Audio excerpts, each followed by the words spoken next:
Musical Talk, the UK's independent musical theatre podcast at the Edinburgh Fringe.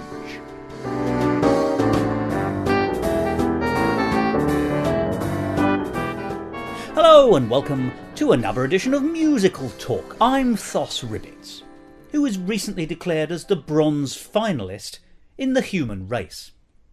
Well, the day that this episode of Musical Talk is published is, for me, the saddest day of the year, because it's the day after the Edinburgh Festival Fringe closes. Yes, that's right, the Edinburgh Fringe for 2013 came to an end on Bank Holiday Monday, the 26th of August, which makes today, the day afterwards, the longest period until the next Edinburgh Festival Fringe. And as I've said before, and no doubt will say again because I'm that kind of boring fella, it's the most wonderful time of the year. It's the world's largest arts festival, and a large chunk of the shows and events which you can go and see are musicals. So there's something for everyone who listens to Musical Talk. And over the next few weeks, you're going to hear, if you choose to hang around, and why wouldn't you, the in-depth interviews that I held with the people behind 20 fantastic shows. And as with last year, I have themed these interviews around some fairly arbitrary trends and tropes which I've detected, but probably don't mean anything in the real world. But they are at least a convenient hook onto which to hang some interesting interviews. So before this episode really gets going, what were my thoughts about the 2013 Festival Fringe in Edinburgh compared to, say, others? Well, I think to understand this year's Fringe, you have to realise how last year's Fringe operated. Because last year's Fringe overlapped, partially at least, with the London Olympics, last year's Fringe was very much smaller. There were two reasons for that. Many people who would come up to the Fringe to see shows didn't do so because they were still seeing some of the events which overlapped with the Fringe in the tail end of the Olympic Games, and also Olympic tickets were fairly expensive, and so perhaps there wasn't enough money to see both Olympic sport and come up to the Fringe. And also a large number of actors and performers were engaged in some of the supporting theatrical events which took place as part of the Olympics, notably the opening and closing ceremonies. And so they have been involved in London-based activities and weren't therefore able to come up to Edinburgh to put on a show. As a result, last year there were many fewer musicals at the Fringe than I had ever seen before. However, and this is just a fact, at least from my own experience and anecdotally, I would say that the shows that didn't make it up to Edinburgh last year were perhaps some of the weaker ones or the more amateur ones. I don't mean this in any way disparagingly about amateur shows. Many amateur shows can be really very professional in attitude and outlook, but sometimes they can also be a little bit thrown together. So last year, actually, of the shows I went to see as musicals, most of them had something to offer. There were very few duff shows last year, which I saw, if any. Sadly, that was not the case for this year. The number of good shows remained exactly the same. There were some brilliant, high-quality, varied, fantastic musical shows. Revivals, new writings, comic musicals, you name it. There was something for everyone and some really high quality. But unfortunately, the ratio between what was good and what was bad, for me at least, was very much higher than it had been previously. I think that's partly because there were more people at the Fringe this year than you might expect. It was a much more sprawling, impersonal affair, just because of the number of people and the number of performers. So as well as the people who would have come up anyway, there were a large number of people who came up because they didn't come up last year, swelling the numbers, but also meaning that perhaps the number of poorer shows was larger. However, as you probably know, I try where possible not to criticise or review shows which I don't like. Certainly Fringe shows. I think the bigger shows in the world can stand and fall by their own strengths. But Fringe shows, if I didn't enjoy it, you won't be hearing very much about it in the following few weeks on Musical Talk. It's just not fair to attack or criticise Fringe shows, even if they're not very good, because somebody will have loved them. Although sometimes, and I can think of two shows here, Lord knows who that somebody would be. Suffice to say, there were two shows that would have been strangled at birth by their own mothers, but I'm not going to tell you what they were. But the flip side of that, of course, is that it means that the shows you're going to be hearing about all had some worth. Many of the shows will be 4 or 5 star shows, and the ones that are not listed with stars still had something absolutely fabulous about them, so much so that I wanted to talk to people about their creation. So whilst you heard extracts from interviews about 14 fabulous shows in last week's episode, over the next 6 weeks you'll be hearing those full interviews which give a much greater depth to what was going on at Edinburgh this year. And whilst I saw more rubbish than I ever expected to see, I still saw a large number of brilliant shows, and these are they. So have your manservant staple you into your favourite restraining seat and have your iPod glued onto your ears for the next few weeks as Musical Talk goes into the Edinburgh Fringe in depth, in style, and intelligently, I hope. Today's episode features 3 fabulous shows, and I've linked them together under the loose thematic banner of relationships under stress. And what better place to start than, well, the creation, the start of all things. Whether you're a believer or not, most people in the Western world will be aware of the Adam and Eve story from the Bible. And some splendid gentleman has turned Adam and Eve into a musical, a riotous, rollicking, slightly saucy musical that still had something to say about relationships. His name is Ben Hales, and he is the author of Adam and Eve the musical. So let's hear a lovely conversation with him and his approach to dealing with this story and the difficult relationships which are detailed within it, after we hear a song from the score. This is a cleverly titled song called This Morning Has Broken My Heart, and there are brackets around this and my heart so that you can see that it's asking you to reference in your head at least morning has broken, which in itself has a pseudo-Christian sensibility. And then you'll hear from Ben Hales. Musical Talk.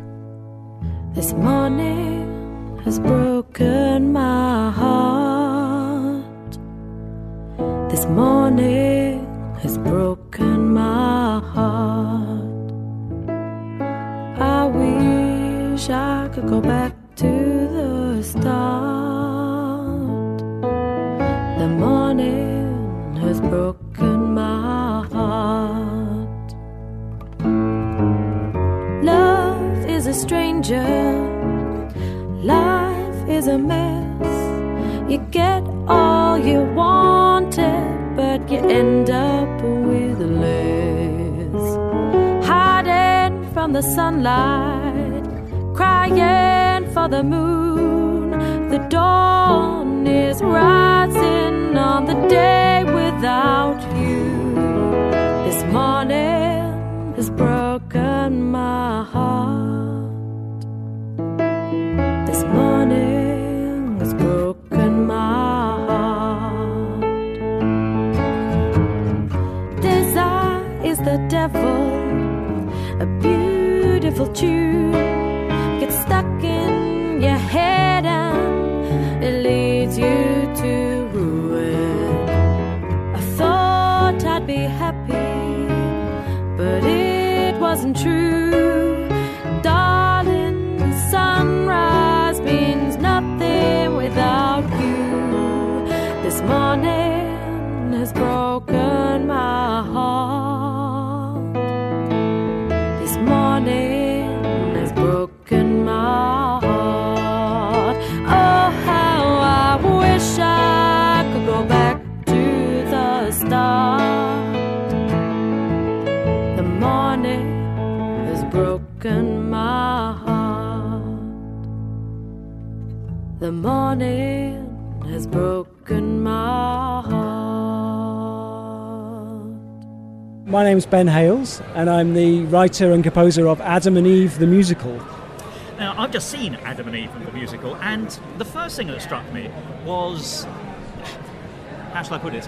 A show with a title like Adam and Eve the musical could go one of two ways. It could be a little bit preachy, a little bit pious, and a little bit straight, or it could go the other way, which is have a lot more fun. And I'm delighted for a personal basis, but I had a lot of fun. And so did the audience, although they weren't very expressive during the show, I noticed.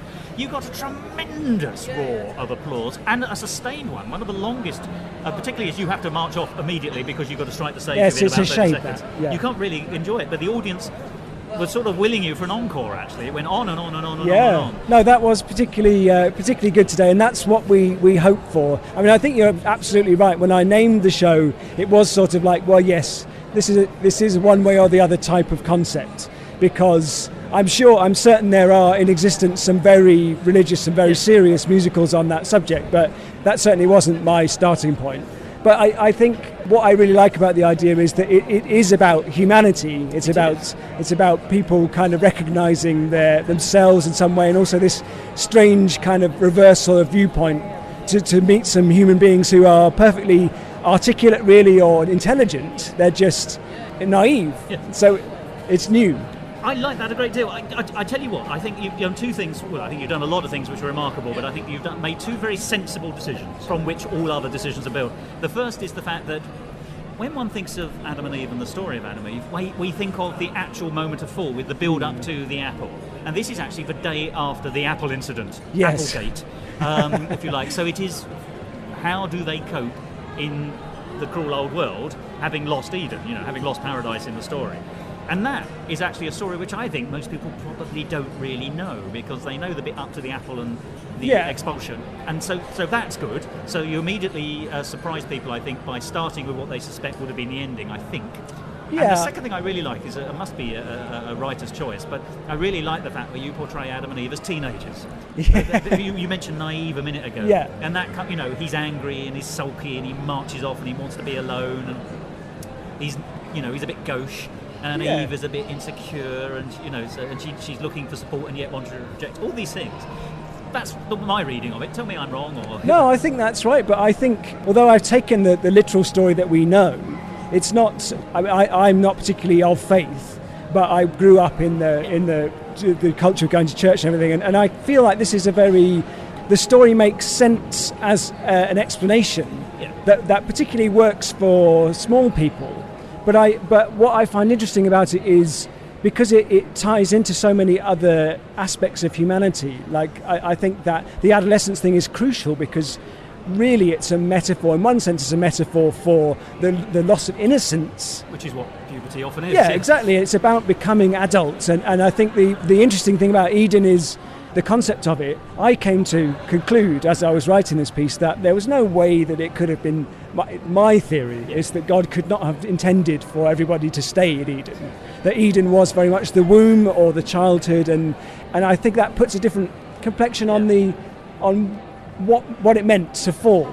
Because I feel like, on the one hand, there's a supernatural story at work, and on the other hand, this is a story that humans have told ourselves. Yeah, and it's been co-opted, obviously, by a lot of different cultures to make specific points, about women or about innocence or about what the perfect state is and all those sorts of things. I tend to go, well, here we are not perfect, and I think in a way we've been given permission. You could read it that way. You could say, yes, we're entitled because we weren't designed to be perfect, and whichever way you feel like that we ended up here, we clearly aren't perfect. We clearly have some impulses that we have to follow, and I think it works either way. Well, you're not following a theological doctrine, are you? You're following the story and the fable, and however one wants to define it. And you can draw as much or as little from the original text as you like. I really like what you're saying. I mean, the question which is asked, interestingly, by a tree, which is, if God meant us to stay in Eden, then why did he build the rest of the world, as a less good parking lot round the back? Well, you've got to go, well, that's what, to me, that's why it's a stitch-up. Because it's pretty good, really, the universe as far as we know it. It's pretty great, and that's part of the problem, is what you said about the dramatic kind of choices of the piece. There's no, none of us know what heaven is or what paradise is like. You can't depict it. And one person's paradise is likely to be different to somebody else's, I rather Absolutely. think. Whereas we're all on Earth. Yeah. And so that made perfect sense to me. Also because, in a way, it's not... like all dramatically interesting things, it's about the conflict and the loss and the pain, and not the loveliness. Yeah. And so, that's what makes drama, isn't it? It all had to be couched in that time. When we're talking about drama, it's not high drama, believe me. It's much more of a situation comedy, I feel. Yes, but there's a narrative drive, and it reaches a conclusion. So, you don't want to underestimate yourself. No, that's nice of you to say, yes. So it's a musical, however. So, yes. It could have been, as you say, just a comedy. Well, I'd say just, but you know what I mean. It could have been a comedy, but you decided to make it a comedy musical. I did. So, when I use the word, I use it advisedly. What was the genesis of this project? Well, that's an interesting one. I'm not really. I don't have a background in musical theatre. I'm a playwright and a composer, and a songwriter, and all of those things interest me. So it just sort of coalesced around the concept. And initially, when it occurred to me, it felt more like a situation comedy setting precisely because there isn't a plot. No. That really, I've imposed a plot to make a show shape. It's a sequence of circumstances, isn't it? Yeah, and you could obviously, I would like to think there was plenty more to be found in that situation. But I don't know. I don't know how to write a sitcom either. So it was quite an interesting. I really liked the setup, and then I'd written a few scenes, and in fact, Kerry Frampton, who plays the tree and is my wife, she said you should make this to be a musical. And that was right. I'm glad. Yeah, I think so. I really liked it. Again, it wasn't my first impulse because I feel like I don't necessarily have the vernacular or the vocabulary that musical theatre, people who are totally in that world get. But then I also sort of went, well, it's just a comedy. It's going to have some songs in, and I really enjoyed the process of writing. The way that when it came to the point where it felt quite organic. You'd go, oh, there's something that needs to happen here that I don't know how to write it, so it's probably a song. Yeah. And that an nexus point, as it were. Yeah. Exploring and developing and pushing in a way that perhaps the narrative just wouldn't do. Yeah, and in the way that you can, because when you're obviously writing non-musical drama, you're constantly having to take away all the exposition and all the points where characters turn to the audience and say, "This is how I feel," which often is there in the first place. But in the musical, it was amazing to have that facility where you go, "Oh, actually, this direct, yeah, I'm going to sing it," and that's a whole different thing. I really enjoyed having that possibility, and I'm very happy with the way that the music turned out. Actually, you make a very interesting point that musicals are not reductive in the way that drama is. I mean, let's be brutal, but and there's a place for everything. Musical theatre is actually too broad a term to describe anything really, except something with music in it. I mean, it really is. There's a world of difference from. You've got Sondheim at one end, venerated, but you wouldn't want every piece of musical theatre to be like a Sondheim. I certainly would. I love Sondheim, but if everything was like Sondheim, I wouldn't be interested in musical theatre. Yeah, absolutely. So, it is a wide range, and there's nothing wrong or right about being anywhere on the spectrum. So you say you wrote songs originally. Yeah. That's one of your backgrounds, and so, forgive me. What makes you the person to write this musical? What are your writing credits? What are your music? Yeah. Well, that is a good question, I suppose. But then it always comes down to the idea, doesn't it? And certainly it was like, oh, I see. This is a shame. I started off being in bands. I worked a lot with my brother. We had a very fraternal band for many years. An entirely fraternal band. Yeah, but that's a classic sort of thing. So we did that for many, and then that band split up. He had some success on his own. Oh. Luckily, he was nice enough to invite me to come tour the world with him, and that was a band called Aqualung. Oh right, so you have had proper gig exposure. Yeah, we're not just talking a bedroom band here. Quite a decent chunk of time being a professional musician, and then on the road. Touring the world and having that experience, which was excellent. But all the while. Because as when I was younger, it had been very much like I was the writer of words and he was the writer of music, and I'd always had an interest in theatre, and a large shutter door is opening up before us. It's the portal to hell. You've done something to offend somebody important.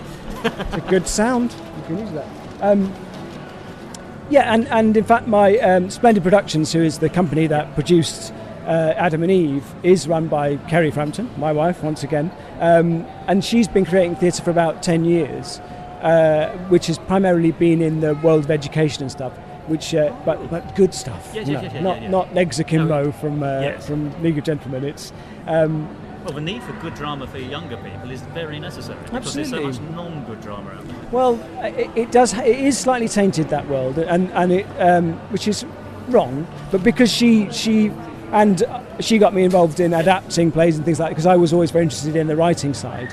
And because we produce work for students of drama, you'd always feel like, well, you must produce the most, the highest quality you possibly can. And that developed the style, and the style of Adam and Eve is very, it's very simple, It's unamplified, everything's live, actor-musician type of show. There's very minimal set. But that we tend to find that the theatrical solutions to all the staging things, that's our style. That really works for everything that Splendid Productions does. Worked into this as well. But every parameter is also an opportunity, is it not? Yes. Well, yeah. We like a good limitation. That's good. And also for somewhere like the Fringe, it's just it's necessary. We're not looking for West End production values here. You want the audience to go back going, I can imagine that in a bigger space, but I didn't have to see it that way for it to work. But actually, sometimes the trappings of theatre act. I don't want to get too Brechtian here, but they do. They act as a distancing thing. Yeah. Whereas actually, the great joy of black box productions and small productions, and let's be honest, the most important thing, intimate productions, and this is what you've got in spades here, is actually that theatre comes alive in a much more profound way. It's one of the reasons I love Fringe, and I find it much better than, I must say, the small C conservative world of commercial theatre. Although one goes, of course one does. But yeah. Well, it's a dichotomy, I think, in that level where, because obviously music in theatre is automatically a stylistic choice, which says this isn't reality. But I'm not aware that they use that permission, if you like, to say, right, we're breaking out of reality now, to engage with the audience in the direct way that you can I think that's what we're interested in as theatre makers anyway, because there is something really special about being able to cross that line and just go, we're all having this experience together. And also it really helps in a Fringe situation because you don't know what's going to happen. No.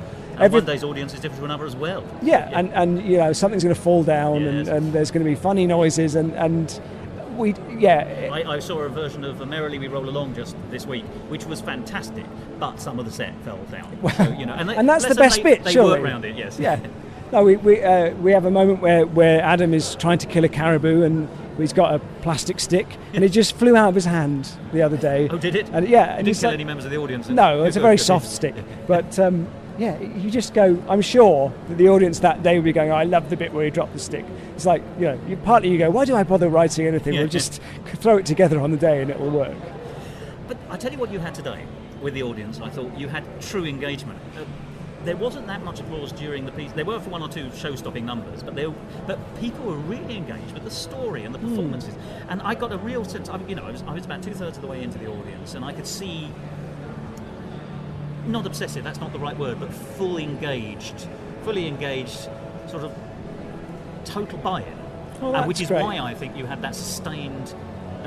Delayed reaction of the finale at the end, when, as I say, all the pent-up enjoyment that could have been let out in drips and drabs throughout the show came out in one enormous and sustained blast. That's lovely to hear, and you can, because we have the house lights up as well, so you can see, again, to aid this sense of sharing. I think you're right. I don't know. I think it's partly we don't expect the applause during the show. It's always quite surprising when it happens. That's true. Because obviously it's very tightly plotted because there's always this time issues and things. So something's always about to happen. I think it's lovely when it comes. It really is. But it's like the audience feels a bit rude. It feels sometimes to go, oh well, But it's great. It's even better when they feel compelled to and they don't have any choice. Yes. Now the piece is very funny. Thank you. The cast know how to give those heightened comic performances. I mean, all your cast are good. There's no one who puts a foot wrong, but your Devil is fantastic. He's got a very interesting camp vibe going on. And he's playful as well. Funnily enough, I've seen various representations of the Devil in Edinburgh this year. There's a musical version of Faustus going on. Okay. And your Devil is by far and away, he's head over heels on all the other Devils I've seen this year. I will tell him that. Well, that is Gerard McGrath. He is our Lucifer. He's great. He just... To the manner born, really. I think so. I mean, he looks somewhat like a kind of Minotaur, I always feel, especially with the horns. Actually, now you mention it, yes, because he's a bigger man. Yes, he is, but he's an interesting character. I think he had a short career in opera. He's quite young. I think he's in mid-20s, and is studying actually at the moment. He's middle of his course at Rose Bruford, but he's had this previous career. I think he's really enjoying the freedom to let it out slightly. Well, he's very good because he's a big man with dainty movements. So he's a big person with small performance, and that's all that needs. You don't need to come on booming as a Devil. In fact, the Devil is much more sly if it doesn't seem to be too overwhelming. He's just, so I think he's nailed that perfectly. Well, that's very good to hear. No, it's great. I mean, and of course, the devil is the easiest character to write for, just because, it's a perfect. He can do anything. We he know can the be backstory. anyone. Yeah, exactly. And I do. I mean, there's a kind of subplot in our show about the war in heaven and what Lucifer did and how he came to be. I mean, that's obviously one reading of the story anyway, but it's I quite liked that there's this kind of heavenly bureaucracy. Yes. And we have his kind of counterpart is a lowly archangel called Oliver. He is the Archangel Oliver, isn't he? Yeah, he's my invention. Yes. I like to think that he was like over-promoted. Yes. There was this big crisis because none of the angels were expecting anything to happen. And they're like, quick, get down there and sort it out. It's the Saint Alexander principle, isn't it? I'm not sure what that is. The Alexander principle is where you're promoted one level above your abilities. Because yes. And the Saint Alexander one is presumably the heavenly version. Yeah. But, no, exactly that, yes. I like to think he's struggling. But he has, we've put in that he has history with Lucifer as well. I like that. There was, there's a kind of odd frisson when they spot each other on Earth, where they're both sort of dancing around figuratively, the human characters. I must say, and I'm not just giving you the old flannel here, your wife is a hilarious comedienne. Thank you. She does things which, she plays a caribou and a tree, speaking in both cases, and they are the funniest caribou and funniest tree I've ever seen. Well, that is not hard to achieve. But she's, forgive me, there's some lovely surrealist stuff going on. She fancies Adam, and she has the immortal line, if I were 20 years younger and wasn't buried waist deep in mud, or whatever it was. It was, again, obviously knowing Kerry, I knew those would be the parts for her, and because this is the other problem, is there aren't any characters in the story, so you have to find ways of introducing the world. But so her job really with both of those characters is to speak on behalf of the inhabitants of Earth. And we just imagine that they just eventually, when too many humans arrived, they just stopped talking and got bored with each other. But they're always watching. Don't worry about that. And everyone's good. I like your Adam as well. He's very touch of a David Tennant about him. It could just be the build. Yeah. But, we've got a very thin and tall Adam and a very short Eve, but they suit each other. And that really plays up to the teenage gaucheness as well. There's a lot of that. And he's also got this lovely conceited song where he's the greatest man on Earth. Yes. Because he's the only man on Earth, but he's the greatest man. And he does have that kind of sort of when he's confident, he's very confident. Yeah, well, I think that is. Yeah, I like the fact that you picked up on the adolescents, because they've got a lot to learn. They have, and it doesn't make them stupid. It just makes, like I said, it makes them naive. So it's iniquitous to ask people to pick their favourite songs, but do you have one or two that either you love best, or you've been delighted with the audience have picked up, or perhaps it's a surprise that the audience have responded to so very warmly?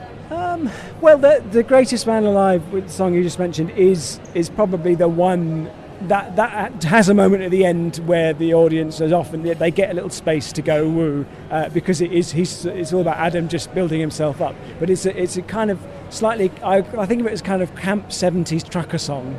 Can't get enough of them. So that just always seemed to work, and also because it's just a stupid joke, really. And Eve has a song which is called "This Morning Has Broken My Heart." I also like the fact that the very title, "This Morning Has Broken My Heart," just reflects those 70s. "Morning Has Broken," Cat Stevens, all the stuff many of us sang at school. Absolutely. In our primary schools. No, that was again.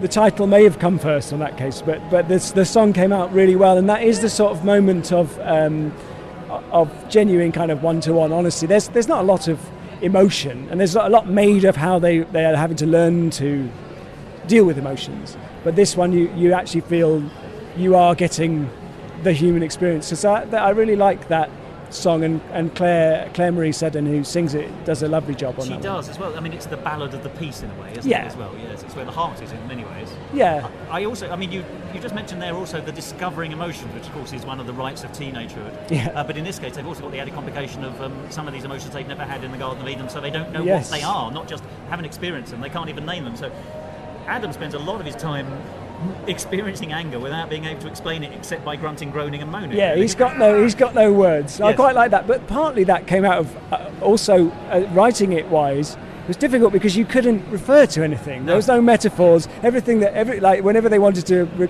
compare something to something else, it had to just be something natural. Yeah. So in the end, it was much easier just to have Adam make noises. But Eve is the one who picks up. I mean, but Eve has a lovely song. I really like Eve's song where she is naming the animals and or everything she sees, and it's sweet and it's charming. Yes. And then, of course, there's that lovely sequence where she sees all these birds. So she starts off with chaffinch, and she picks up all these really unusual names, and then she just sees a blackbird, and she says, picks blackbird. They can't all be winners, you know. There's nice little throwaway lines. No, I'm glad you got that one, because I never know whether that makes any sense. Yes. Oh, it does. That's good. Yeah, because it's tiring. It's like trying to name a band. That takes several years. So naming everything on Earth, that's a lot of work.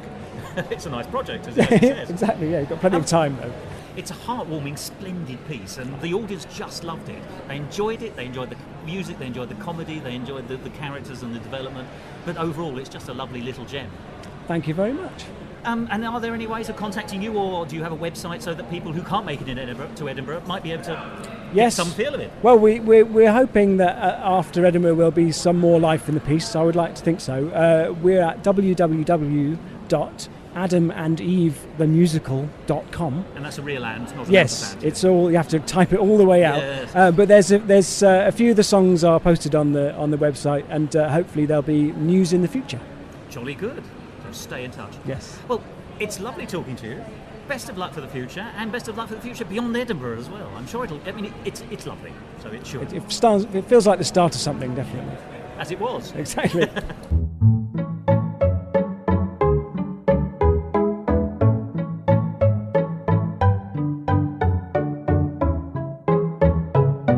Musical talk. Well, that was Ben Hales, and my thanks to him for his time, for writing the show and letting us hear some of the music from it. Before the interview you heard This Morning Has Broken My Heart, and at the end of today's programme you'll hear another song from that very strong show. So strong a show, in fact, that I gave it 4 stars and called it a perfect gem of a musical. Good-hearted, good-humoured and a delight.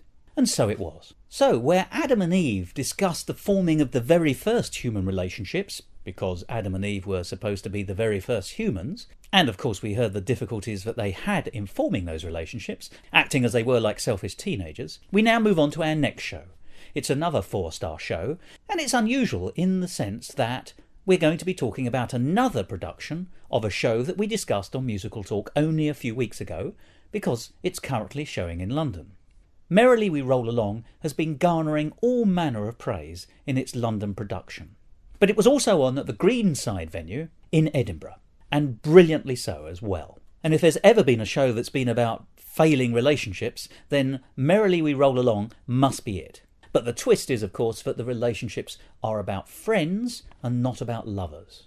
And that makes it much more tangible and understandable and, let me say it, real for a normal audience. Let's hear from the 2 co-directors and the musical director of this very excellent Edinburgh Fringe production of Merrily We Roll Along.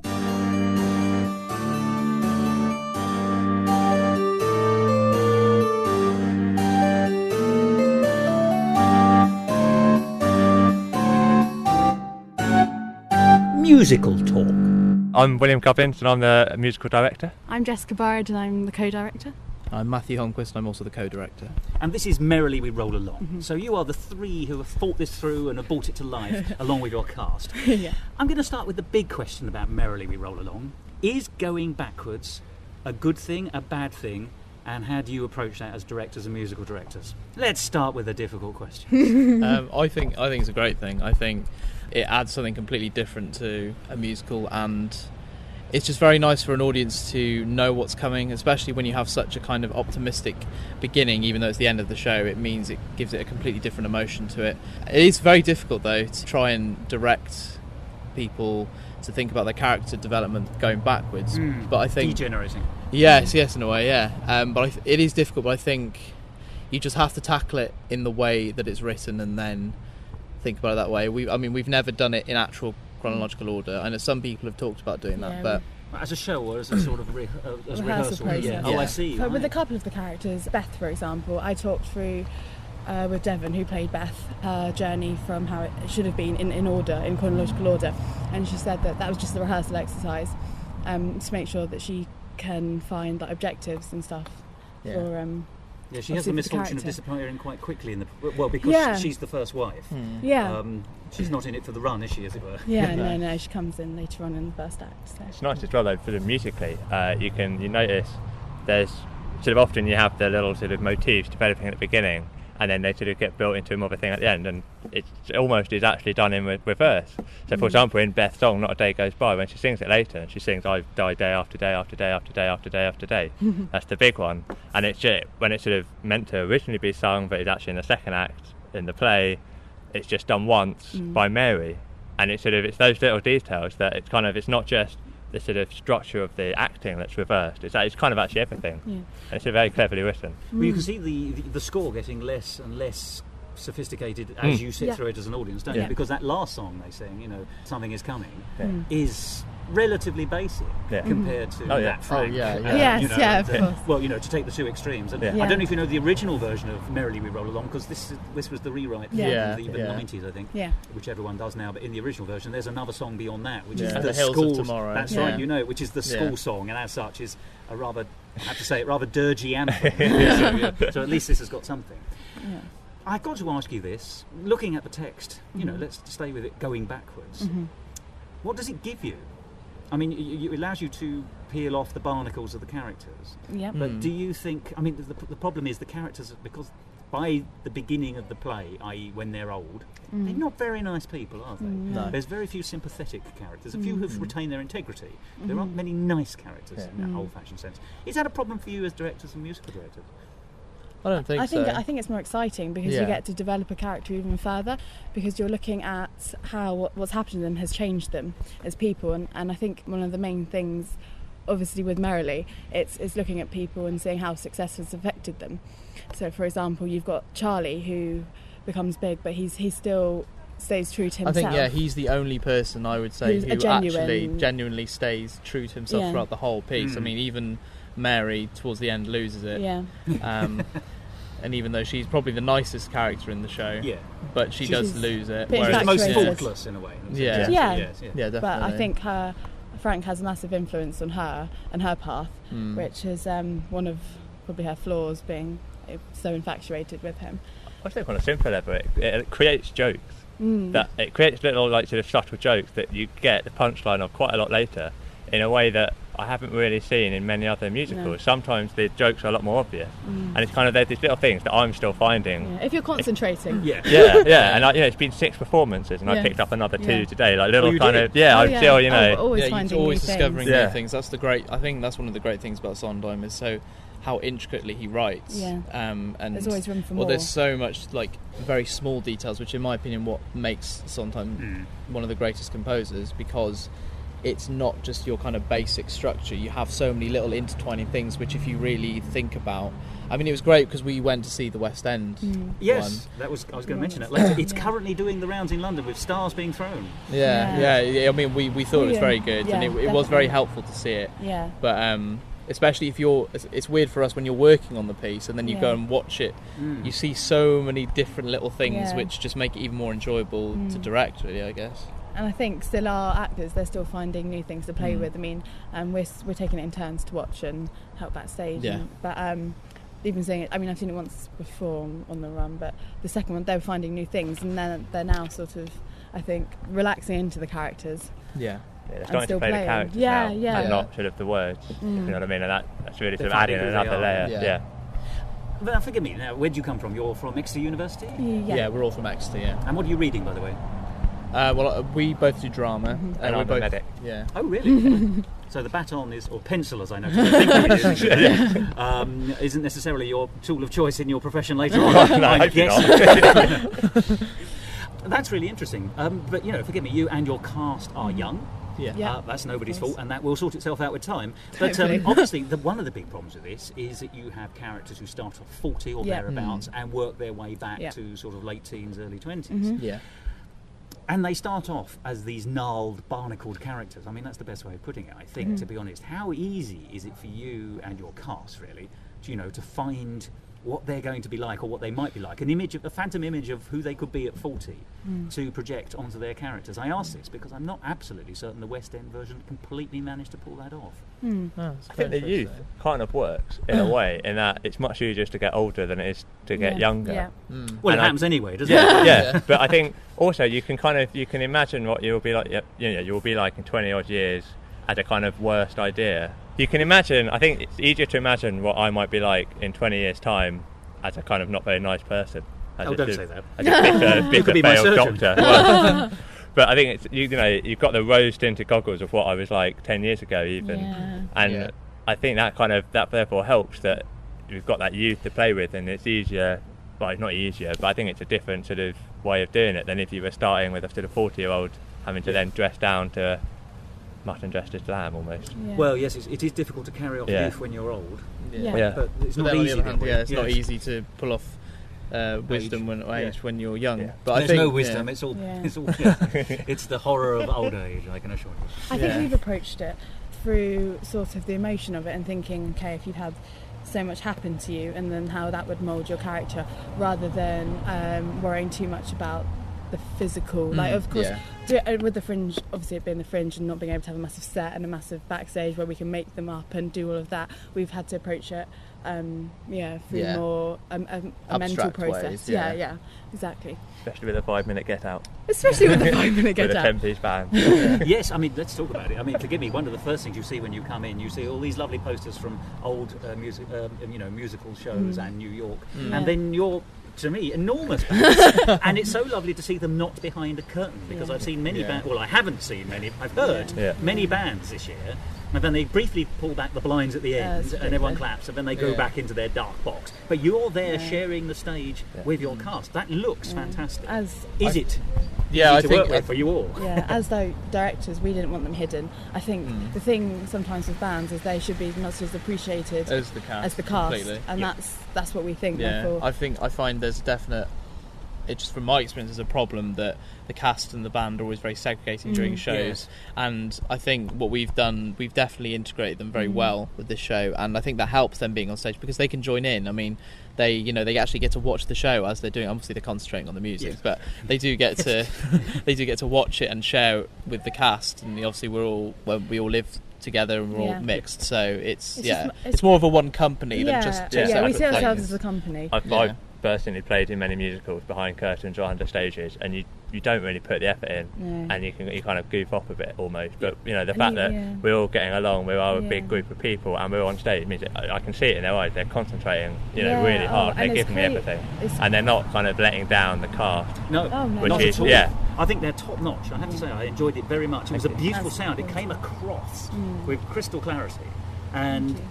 It filled the room, to be honest. It was a luxurious bed on which the actors could lounge. Yeah, definitely. And I mean, throughout rehearsal process, the two with bands, you stand there rehearsing and you're like, start, stop, and they just do it, and that's the thing.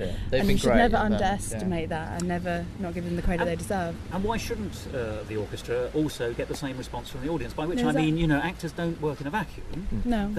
Every day's performance will be different because each audience is different, and it must be the same for the orchestra to have that same response. Well, I assume that is the case. You can see them relaxing when we get the first couple of laughs. The first day was a bit dry, and I think it was because we were quite nervous, and I think people fed off that, so we didn't quite get the laughs for some of them that we were expecting, and everyone was a bit tense.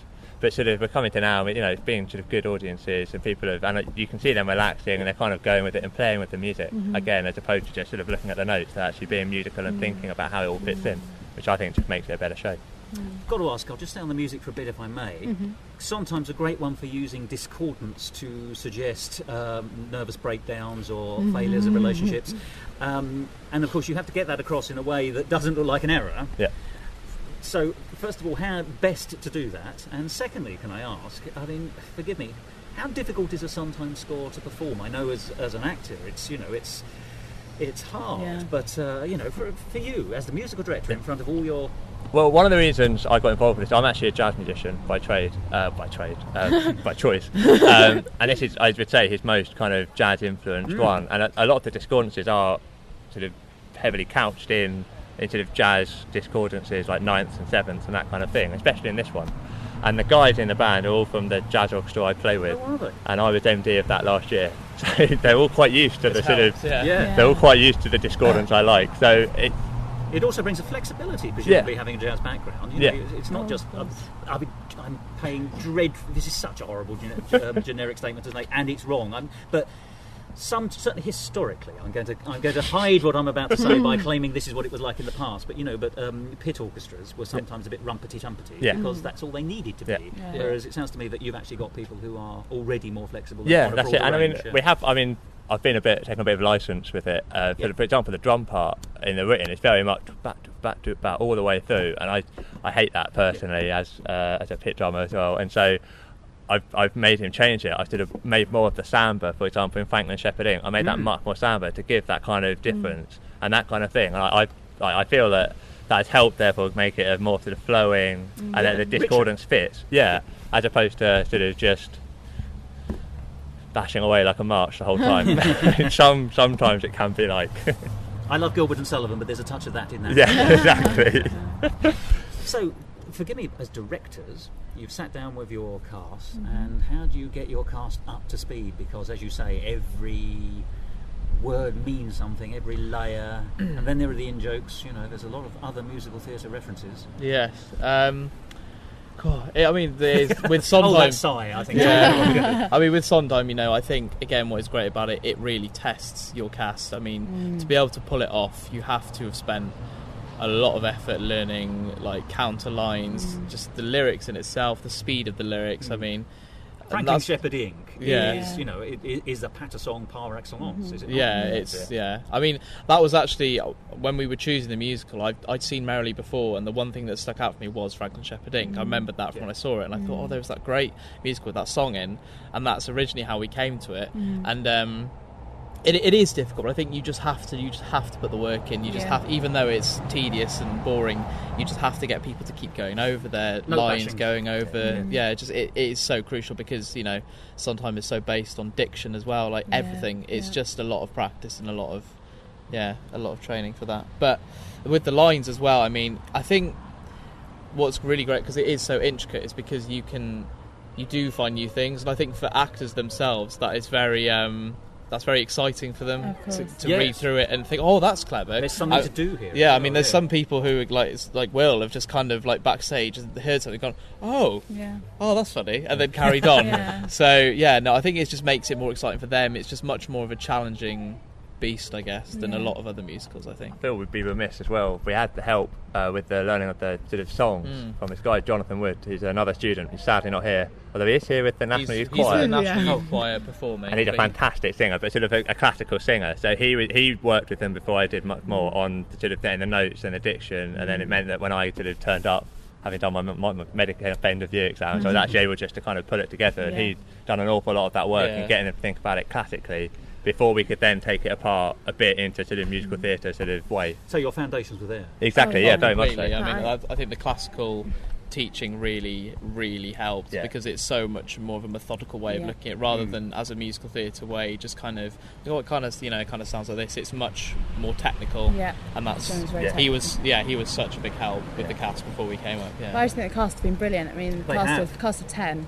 And if you think it should be 20, and with all the transitions, which sound so similar, it's been hard work, but they've been brilliant in learning and being committed, and they have thought, like, with something as like intricate as how the script is, and because it is so well tied up together, they haven't been able to skim over it at all, but they have taken the time to learn and think about the characters. And that's a really lovely thing to see, I think. Your Charlie Kringus, I want to all your cast are stunning, but he has quite a lot of reaction shots. There's a lot of, he's able to, his face is very malleable and he expresses a lot. Andrew Horton. Yeah, his name's Andrew Horton. They're all tremendously good, but he really stood out for me as someone who was doing something all the way through, even if he wasn't doing something. He's a very experienced performer. Our person played Frank Henry, the first musical he's ever done in his life or play. Really? He was singer. He's remarkable as well. He's a big band singer normally. got into this. All the more so, for obviously when someone told him to break a leg, he went off and broke an arm. Because one of his arms is in plaster, isn't Yes, it? yes. Absolutely. That's dedication. Yeah, he rang me 2 weeks ago in A&E saying, I think I've broken my arm. And I was like, have you told the directors yet? And it's, nah. I'll wait a bit. Yeah, I had a message, do I have an understudy? Yeah, that was a scary couple of days. Yeah. Unfortunately, he does all his piano work behind an upright, so you Yeah. can't see him not using his arm. Yeah. He's actually also a very competent pianist, so it's a bit of a shame, but Just not on this occasion. No, it's not. But I'm not. It's almost iniquitous to pull people out. But that, if I may say, is it's Franklin is on stage all the time, pretty much. That is a big ask of anybody. Yes. Yeah. And you have to have a certain amount of presence. Oh, definitely. And you are the lodestone around which everything works. Yeah. And you're not liked much by the audience. No. Yeah. That's a hard sell for the actor. Yeah. He's quite a sort of old before his time man anyway, and so he plays that well, and then he's got a sort of cheeky side to him, so he does. It's quite similar to him. Not that. Don't tell him I said that. Well, I'm glad we're not recording this. No, it's in a nice way. I do think that's true. Yeah. I think the character is actually kind of, in a way, there are character traits which he brings through which are like him in real life, which I always see when he goes on, which is really nice actually. It's really nice. Yeah. There's a Henry underscore for his part. Yeah, amplified obviously, but there. Yeah, definitely. Yeah. Well, you did most of the casting because you found when we auditioned. Yeah. You had a good idea of casting, so I think Matthew's got a very good eye for casting, because I think a lot of I've had people say yesterday, I think it was someone said it was just really cast really well and everyone sort of did fit, like you say. Oh, they do, yes. Did fit the part. Say our Joe, who's played by Simon. I don't think I can imagine anyone else playing. And he's Yeah. he's never been in a musical before in his life. No, Yeah. there's a few. I mean, we've got Gussie. She's never been in a musical before. And yet she's playing this character who lives and breathes. I mean, she's obviously a very competent singer. Yeah. She's done a couple of like small shows, but not a sort of main role like no, this. I mean the main two experienced people in the cast are Andy and Mary. They're both the most experienced, and everyone else have done little things. Yeah. But no, they've done so well. I mean, you have got a good eye for them, then, if you don't mind me saying. Thank you. It sparkled. It really did. Yeah. No. It is such a beast in a way to tackle this any Sondheim show, but especially I think this one, especially for a cast of 10, where we should really have 20, and it's just not possible. So they are having to double up on a lot of characters, which again is an exciting challenge for them to have to come off stage and be.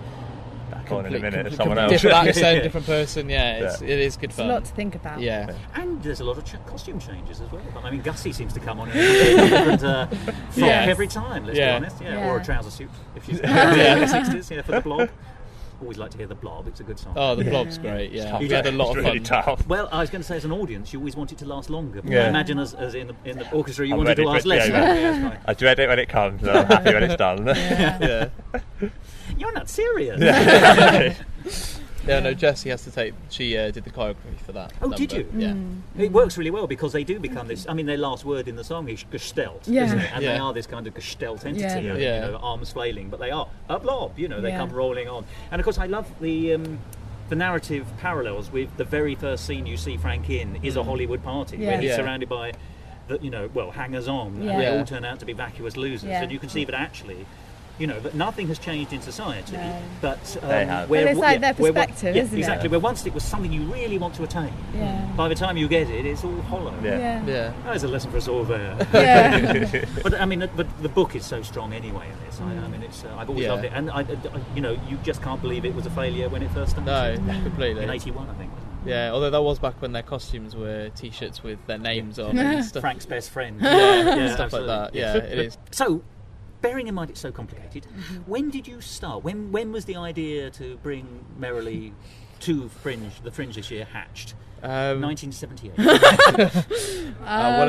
It was back in. It was during our first year of uni. So God, it must have been about 4 or 5 months ago. January, was it? I think you phoned. I think you've been doing some stuff, and then you got me involved in about March. Yeah, because it took a while. I mean, this is our kind of. With the Red Oak Theatre Company, this is our first show up at Edinburgh, and it did take a lot of planning. Planning, God, yeah. Not just put the show on, just so many things. Musicians but I think out 2 weeks before and everything. Just lots of different things. But You're all still smiling, though. Yeah, well. But it has been a long process. But I mean, I think it needs to be. You need to be so sure about what you're going to be doing, And we've learnt a lot. Yeah, so much. I mean, this is Really our learnt. first Yeah. thing as directors as well. It's So a remarkable debut, then, if you don't mind me saying. It really is. oh, thank you. And I mean it positively. I don't remarkable because it went so horribly wrong. No, honestly, it's brilliant. It's lovely. Oh, thank you. Yeah. And it coheres as well. And there's some nice moments as well. I mean, I've also seen the London version, Yeah. and I liked it. But I tell you what, it's the first time I've ever questioned whether it's possible for a show, particularly a musical, to be too theatrical. There was something about it which was just a little bit aloof-making because it felt so almost in a theatrical bubble, and this didn't. Yeah. This actually, there was much more. I mean, it's a smaller venue, which helps, but it was much more intimacy, and there were some of the things were much better drawn out. There's the moment after Franklin Shepherd Inc., where Frank blanks. This is going to be a difficult sentence. Frank blanks Charles. Yeah. And what I don't think I'd ever spotted before in any of the previous productions is the difficulty that goes through Mary, because she her friends walk off through two doors, totally different doors in this, and she has to work out which one she wants to go to. Now, of course, She goes for the one she loves. She goes for the one she loves, whereas you can see that she knows she ought to be going with Charlie. Yeah. So my question, I have to say, I this is a question I like asking people, because and there's no wrong or right answer, but after that, are Mary and Charlie still friends, do you think? I think so. I think so, yeah. I mean, yeah. And after the show, after the show begins, if you like, at his Hollywood party, where he actually lets it be known he's not at all happy, and actually it's not going well because he loses his last remaining old friend and his second wife on the same day, and it's all going to pot, really, hell in a handbasket, and he admits it's a poor film. What happens then? Is there any reconciliation with Charles, do you think? No. You don't? I think that's, in a way, the tragic beauty of the piece. It's just, it is so, if you're going chronologically, it's so optimistic at the beginning, and then it's so destructive at the beginning of the show, at the end of the story. I would, in my opinion, this is just, I have been thinking about this recently, I would say I wouldn't be surprised if Frank maybe went off and potentially killed himself, or, like, if you think about like all the stuff he's gone through, it's quite dark, but it's something I thought about. Yes, it is quite. But I can't see that. I couldn't see them getting back together. I don't know.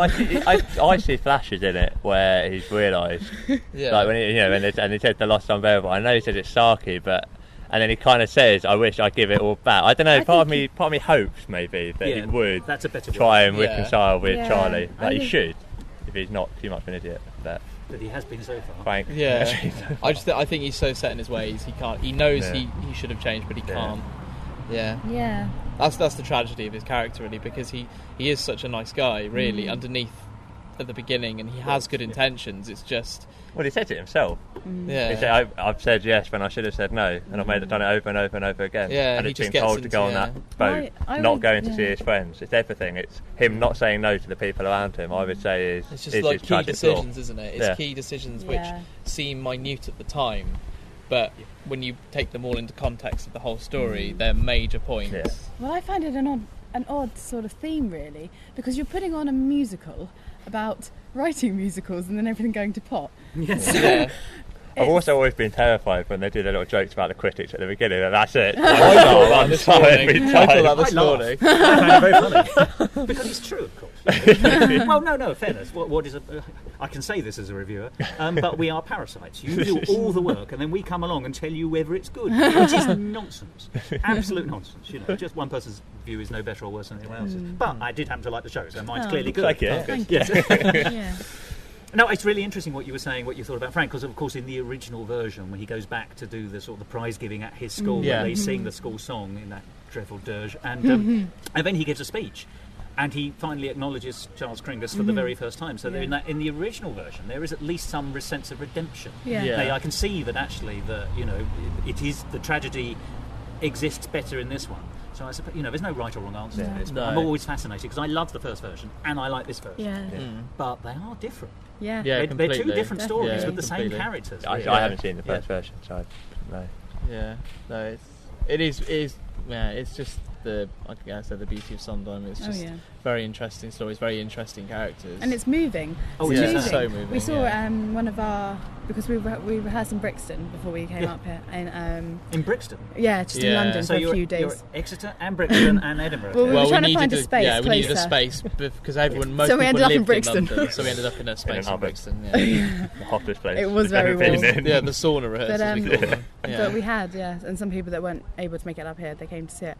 And I was speaking to one of them after, and he was like, "Oh, it's so sad." And you forget from looking at it from a critical perspective and making sure everyone's coming on and off and all that, you forget that it does move you. It and I does. think that's something that now being able to watch it with a less critical eye, Yeah. you do start to see that sort of Definitely. coming There's just through. like there's line again. It's the same thing with lines. Like there's just lines which are just heartbreaking, which you know. Like I mean, there's the obvious ones where Frank says to Mary, "This is the girl I ought to marry." But then there's Yeah. little ones like when Joe says, "Oh, I hope to God she doesn't leave me," and Yeah. it's you just know like. already Yeah, it's yeah, going to yeah. happen. Yeah. that And there's day. just lots of, but it's even again like watching it from once you've seen it so many times, even just little things you just see people saying and people doing, and it's just so sad because you know how it's all going to go terribly Tell you wrong. why I think it's so clever, and I think it's because whilst there is love and romance in it, the love and romance is incidental to the main emotion, which is friendship, which we've Yeah. all had and have lost, and if we Yeah. haven't yet we will, and in some senses friendship is more, I think, sustaining than romantic relationships. Yes, personally. definitely. I know. And so it's if that turns out to be the most important emotional response that we have in our life, our friends and our close friends, and then that goes wrong, there is nothing sadder. I think it is one of the greatest tragedies, particularly musical theatre. I think it's sadder than, well, Sweeney Todd's a bit too grotesque, isn't it, to be truly emotional in some senses. It's more personal though, because Yeah. I think It it's is more that. relatable for an audience. Oh, definitely. And the style of it, it's because it does have. We played it quite. I'd say I don't like using the word naturalistic when you're talking Yeah. about a musical, because obviously it's not. But they're not doing heightened performances. No, they are, exactly. They are. they're playing the truth of the being, emotion. relatable, and I think that's another. I think the songs as well. I mean, you mentioned Sweeney Todd. I personally am not actually a massive fan of Sweeney Todd, and it's because of the music. I find it. I don't know why. It just doesn't draw me in at all. Whereas actually, I sort of heard this. I've heard the record when he asked me to do it, and sort of listened to a few of the songs. And I actually like the songs. They're nice songs. They're well written, and I think that therefore. It's sort of maybe slightly more accessible on a musical level, and therefore that will draw people into the characters because they sort of are able to listen to the songs and enjoy it, and maybe even sort of gloss over some of the actual sort of difficult stuff that's going on underneath. They're catchy songs, And it's less bombastic. yeah, exactly, much so, and I think that kind of helps it draw it all together. It does help the thread of Yeah. intimacy, which you get from the small definitely. venue, that you get from the Yeah. the ins and outs, the small emotions in life, as you say, the small Yeah. big things hinge on small actions and decisions, completely. and that's absolutely replicated in the score. Mm. Yeah, I mean, I think what I love in this conversation is the fact that you're all speaking from the same song sheet, if that's the appropriate term under the circumstances. But forgive me, it seems to me that you have a unity of vision, which is not Yeah. always the case. Yeah, no, I see No you denials, do. anyway. I don't know how that happened. It's just No, it's I'm just- united. yeah. It's these two. Yeah. No, I Yeah, think. we me and Jesse, I think we've always kind of definitely had the same vision for the show, and that's really helped. Oh, yeah. We've never had any issues with conflict of visions, No.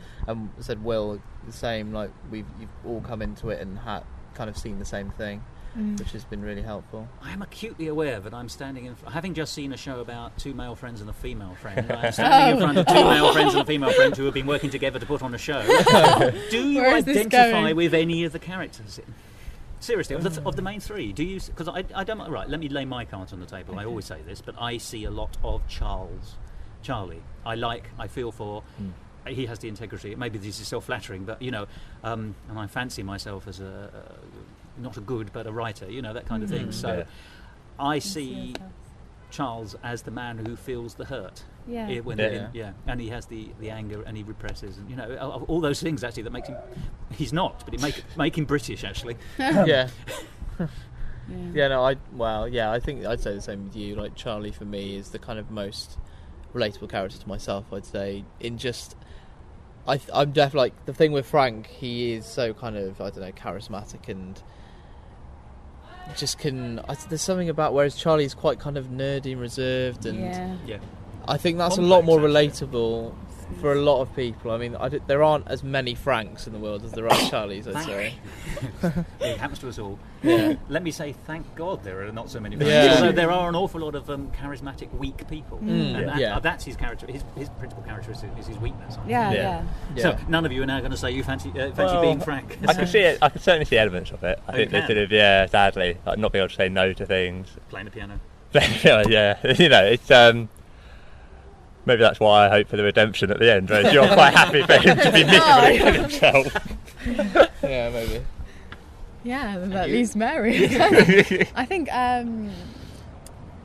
she's definitely the loyalty I think she has, and that need to have friends close by her and keeping everyone happy. That's probably. Oh yeah, you certainly get the impression that Frank and Charlie would have broken up, as it were, years before. Oh, if Mary had been a mortar in their wall. Yeah, exactly. Yeah. So I think maybe that. So, how can people see Merrily We Roll Along? How can they merrily roll to it? How can they merrily roll to it? Well, right, okay. Well, you can you can book tickets through the Fringe website. You can also turn up at Greenside. Yeah. So the show is 10:10 every morning, apart from this coming Sunday, which will be past that now, but that's fine. But it's on 10% every morning at Greenside Studio 2. It's £5 for everyone. It's a remarkable deal. If you don't mind me saying. I think you're the best value in Edinburgh. Thank you.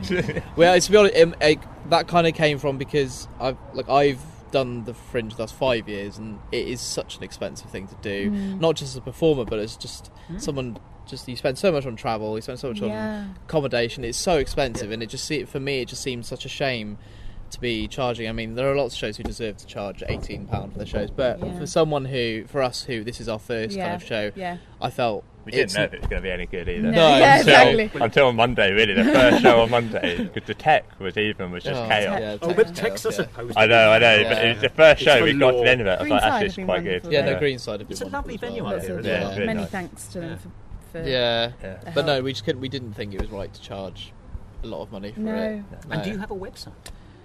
What's the name of your company? Oh, it's the Red Oak Theatre Company. We do have a Twitter handle, which I think is... I'm not actually sure. Do you know?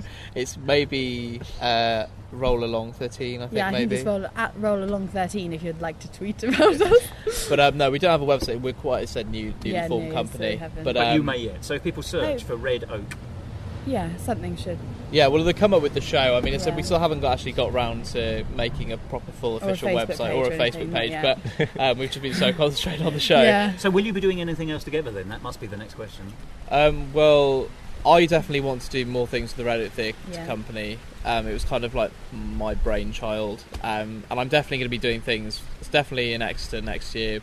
I'm thinking probably not the next Edinburgh, just because it is so expensive. But I would definitely love to do Edinburgh again with this company of people. I said we've not had any problems with the cast or band.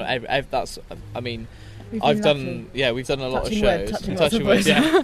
But I've experienced lots of people who are quite disruptive within casts, and this has probably been the first time I'd say there's been no one in the whole cast or any part of the process who has been disruptive or egotistical. Weird. It's weird. It's everyone really is very nice and gets on, and it's you are rolling along merrily. Yeah, having a merry time.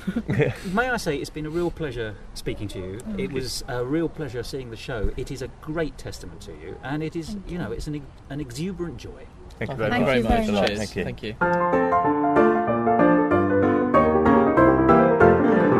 Musical talk. Well, there we have it. That was Jessica Burridge, Matthew Onquist and William Gubbins, the people behind Merrily We Roll Along at Greenside in Edinburgh.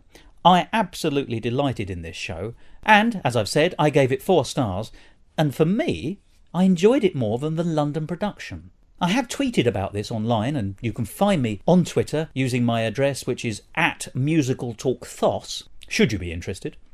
And I said that for my money it was better than the London production. Several people wrote to me then and said, how can that be? The London production was nearly perfect. Well, it was certainly technically slick. Whether it was perfect is another matter. For me, the London production was perhaps, and this is a hard thing to say, but too theatrical, which can have a distancing effect because it's showing its workings, if you like. It's one step away from the pseudo-realism that you'd expect in that kind of musical.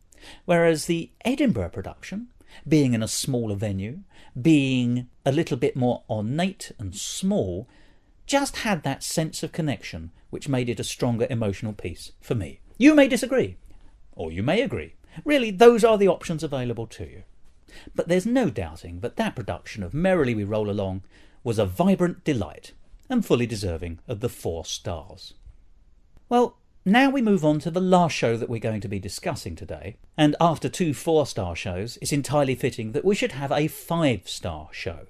This turned out to be one of the best pieces of new musical theatre writing I saw at the Fringe this year. It was called Blood Ties, and once again was about a group of friends who were put in a difficult situation which put the very basis of their relationship under stress, particularly in an environment where they hadn't expected that to be the case, because the show starts with 3 friends turning up to visit their 4th friend who's just about to get married, to hold an impromptu bachelorette or hen party, as we might call it in this country. I spoke to Barbara Johnston and Annika Johnson, the 2 co-writers of this fantastic show, to get the lowdown on the marvellous twisty-turny, taut Hitchcock-style thriller musical that had emotional reality at its absolute core, Blood Ties.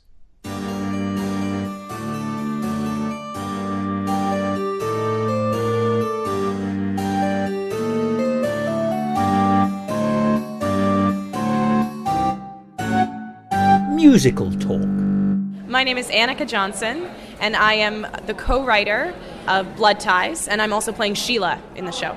I am Barbara Johnston, also a co-writer, and I am playing Franny in Blood Ties. Now, Blood Ties is new writing, I think, is it? Yes. Yes. Now, you're both from Canada. Yes. And this has been performed in Canada. But when did Blood Ties first see the light of day?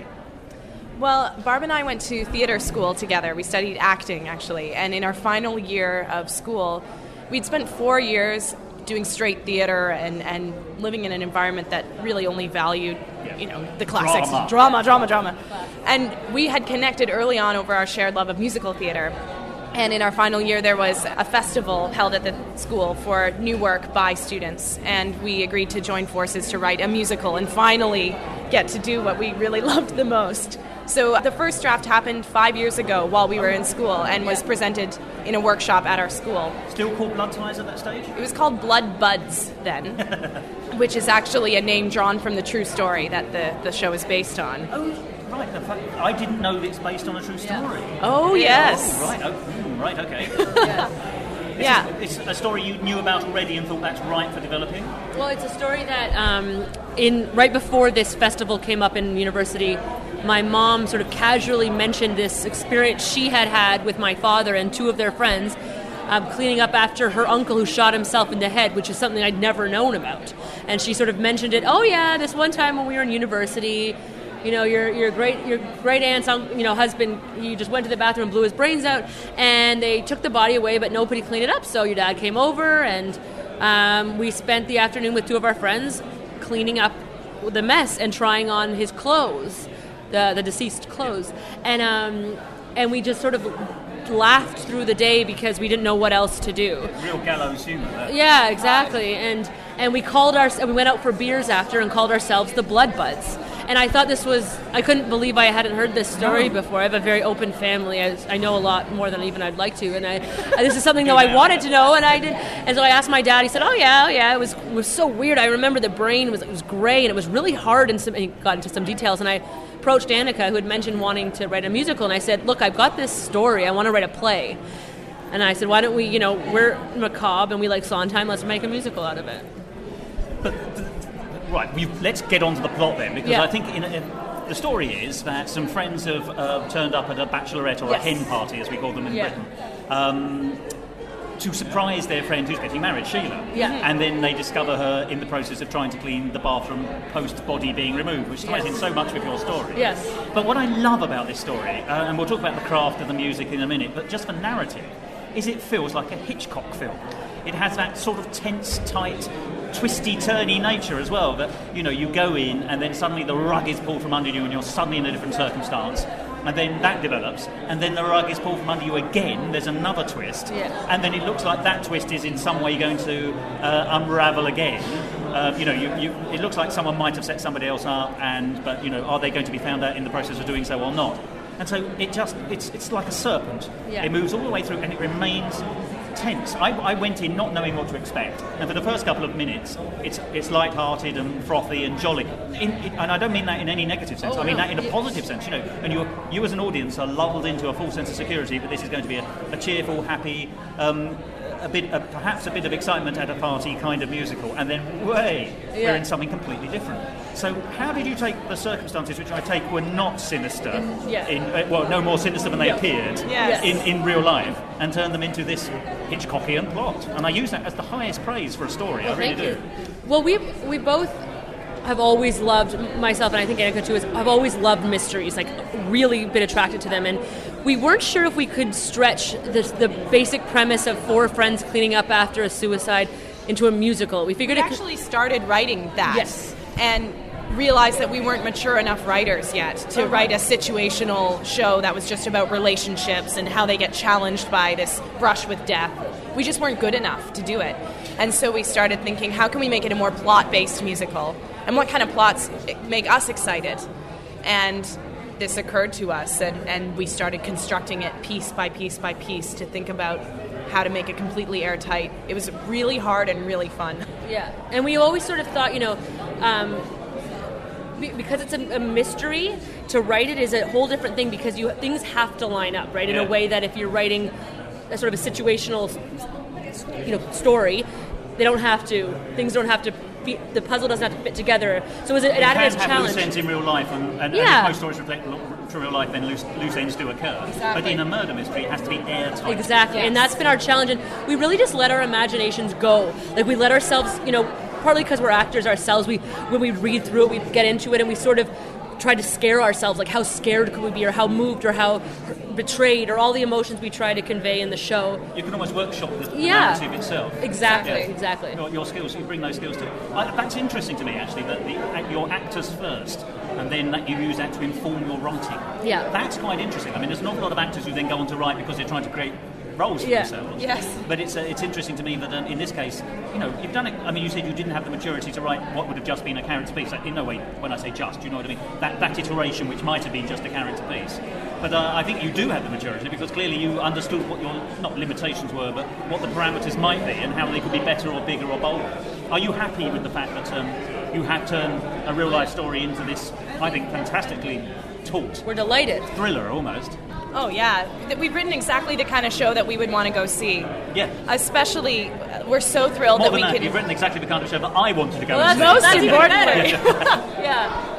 Yeah, we're so glad that we can make trick the audience in a sense. And you do, but in that way that audiences are happy to be tricked. Yeah, exactly. When literally you're walking along and the carpet is pulled away from under you, and the world changes on its axis ever so slightly, and you realise that your understanding of the circumstance as presented to you is not what it actually is. Yes. And then it keeps happening. I don't want to give away the plot, because I think it's worth retaining that element of surprise for the piece. But so you've got your essential building blocks of the story. You've turned it into a mystery, and this was 5 years ago.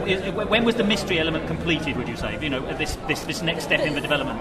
In terms of how we execute the mystery and how the audience learns the truth, it has been adjusted for this most recent draft. So in the last 6 months. Oh, really? And the end result was always the same, and sort of what really happened was always there, but in the way that it's been executed and written, it's only recently been completed.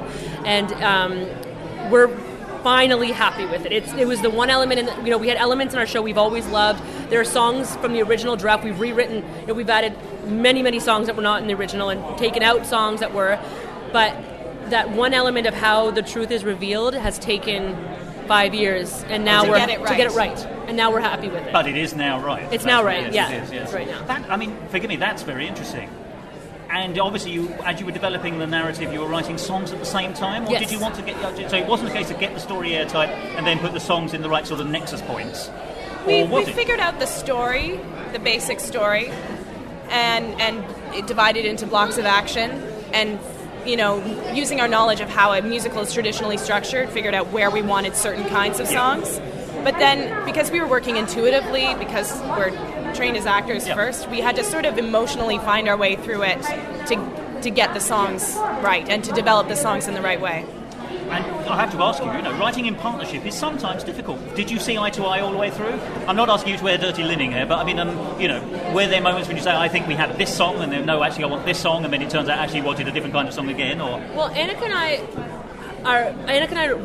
we're really good friends. We've worked together in theater school. We play in bands together, and we both come from artistic backgrounds. We both come from musical and dramatic backgrounds, where creative, yeah, and where we're very used to working collaboratively, and I think we both thrive on it. Yeah, and we really never fought about a plot point. We sort of, I for one know what my strengths are, and I've learned throughout this process of working with Annika what I bring to a table, and what I'm good at, and what I'm not as good at, and which is usually what she is good at. Yeah. And as a result, in that sense. yeah, if we were married, we would last probably the whole way through. But instead, we're writing partners. It's probably better. That's quite extreme for a writing. Yeah, it is. But it's true. Like, we're able to.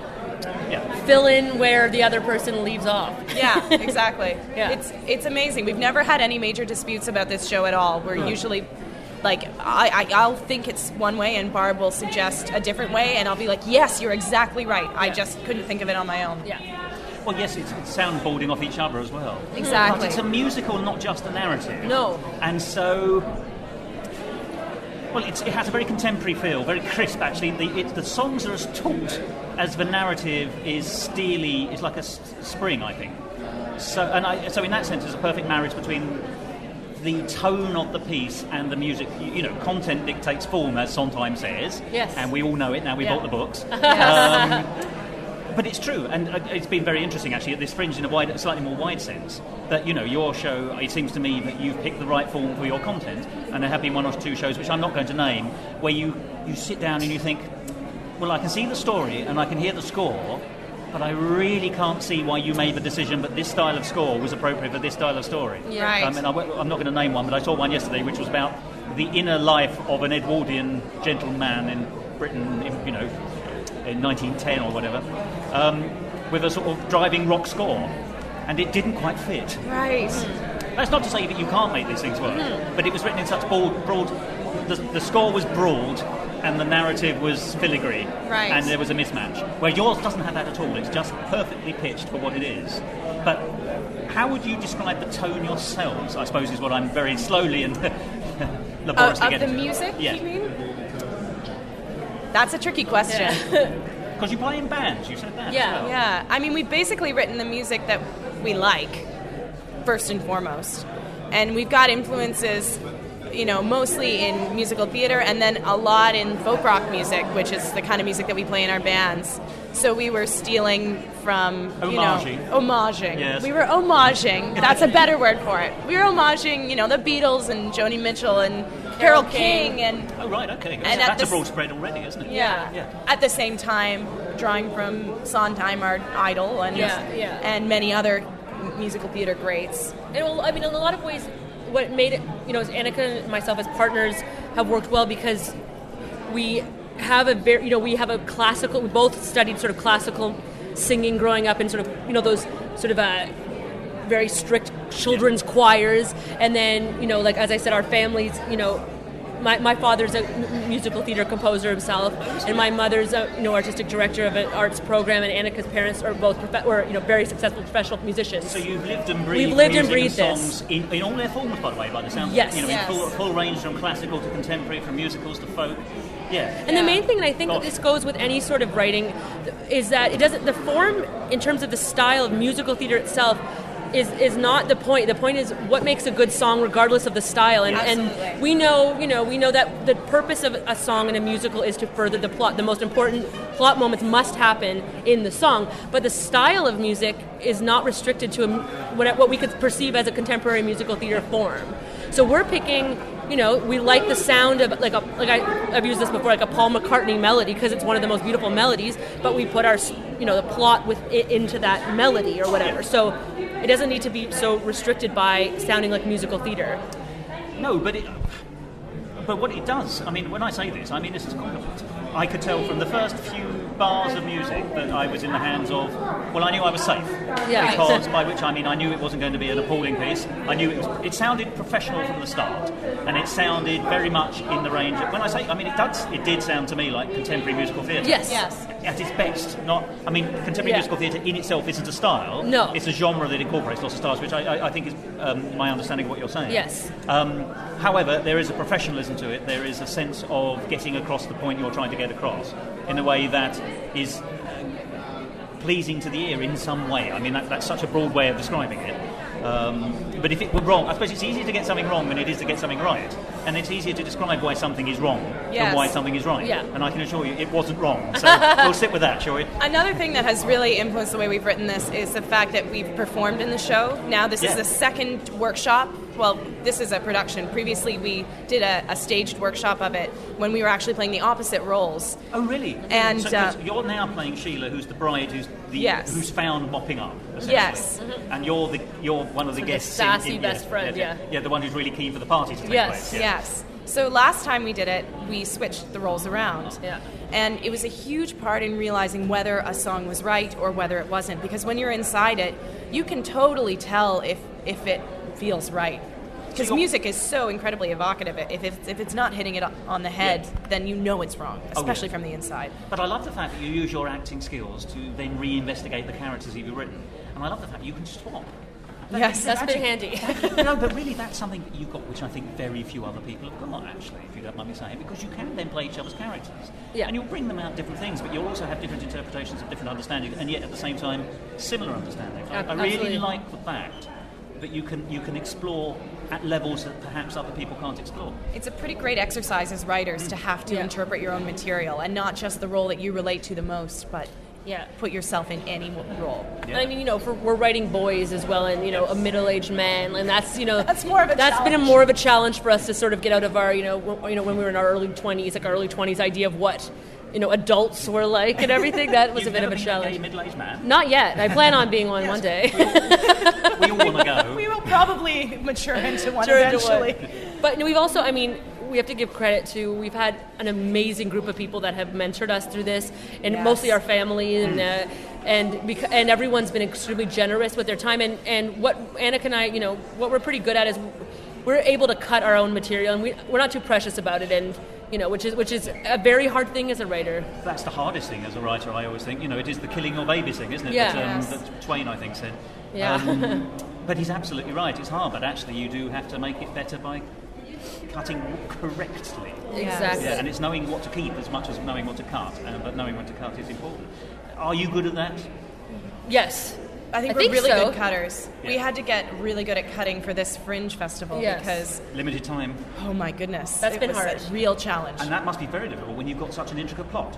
How long would it run if it were in its natural form, shall we say?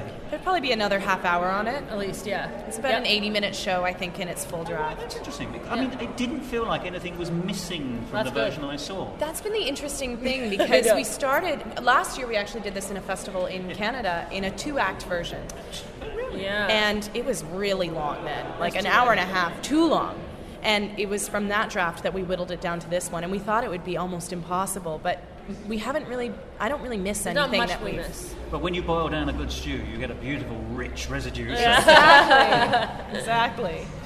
It's interesting then it was a 2-acter originally, by which I mean in 2 acts. That's, to me that's very surprising, because it doesn't feel like there's anything... There's nothing flabby about it at all. So the idea, not to suggest that there was any flab, but I mean the fact there was more on the bone is interesting. In fact, we wrote it as a 1-act originally because we kind of wanted it to unfold in something that felt like real time. Yeah. But then for this particular festival, they wanted to sell more drinks at intermission, so we had to find we put in an intermission. Oh, I see. Yeah, right. Okay. Yes.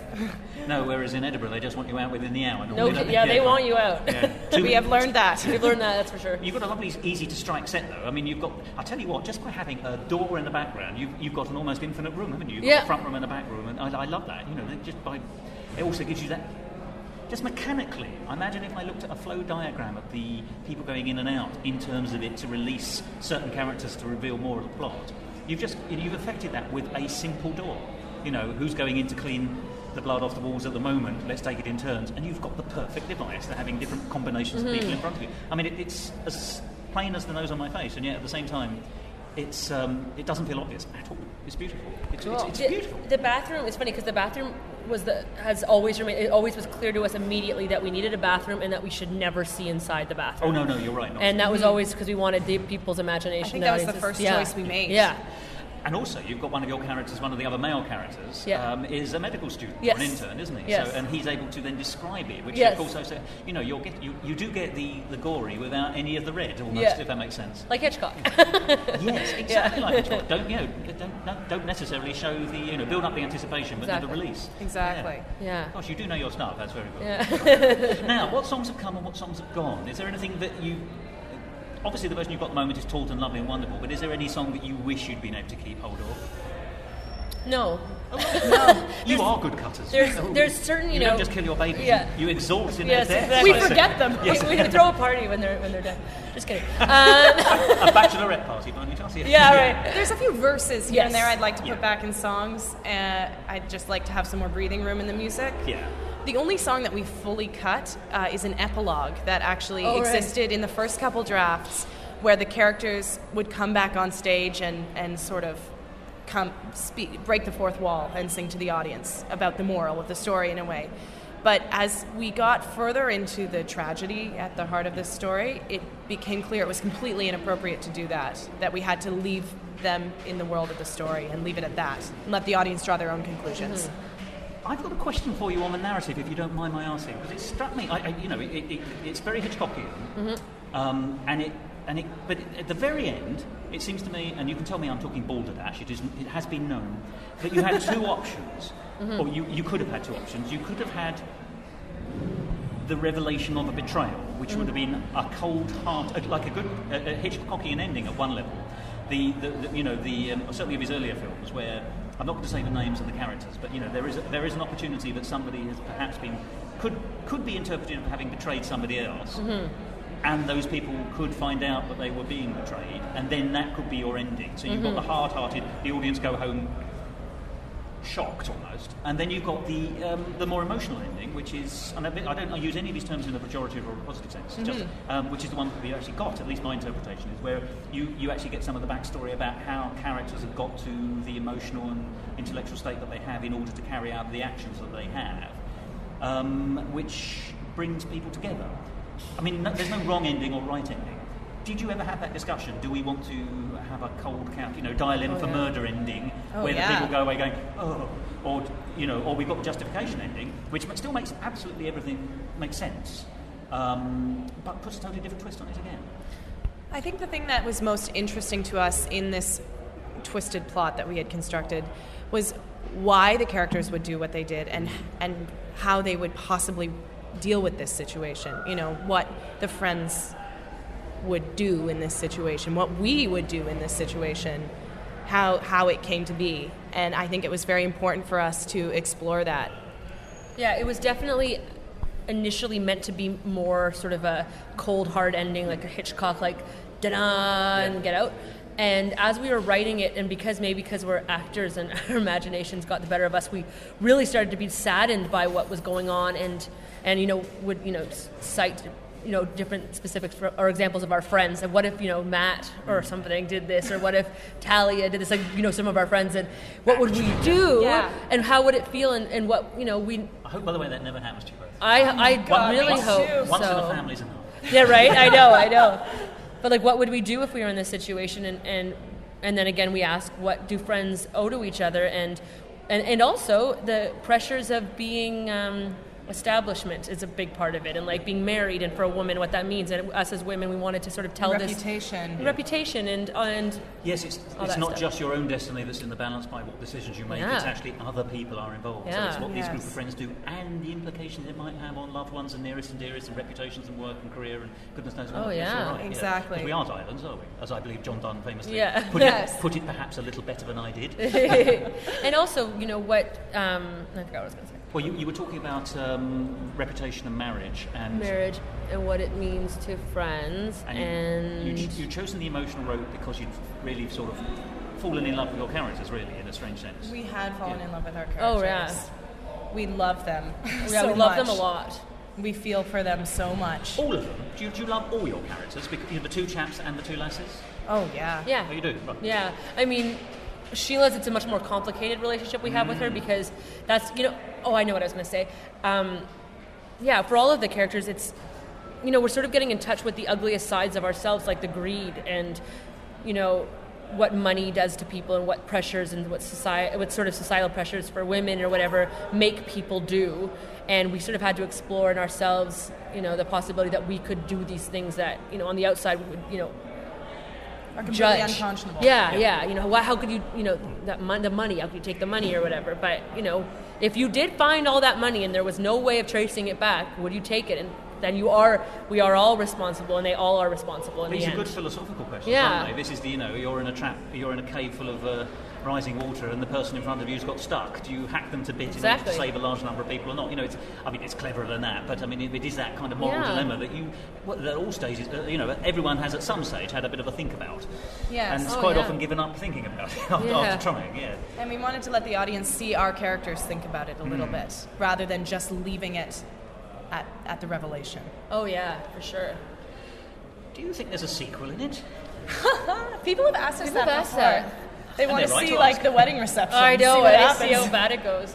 It's possible. If we were to extend this show, if there was to be an Act 2, we could make it, in the way that Into the Woods is the repercussions of Act 1. Act 2 is, is sort of the downfall of their actions. If we were to, to take this to Broadway one day, which we would like to do. If the second act was the reception and how it all comes out, I wouldn't be opposed to writing that story. Or a sequel, literally a sequel, which doesn't happen in theater very often. No, Love Never Dies. Or a separate.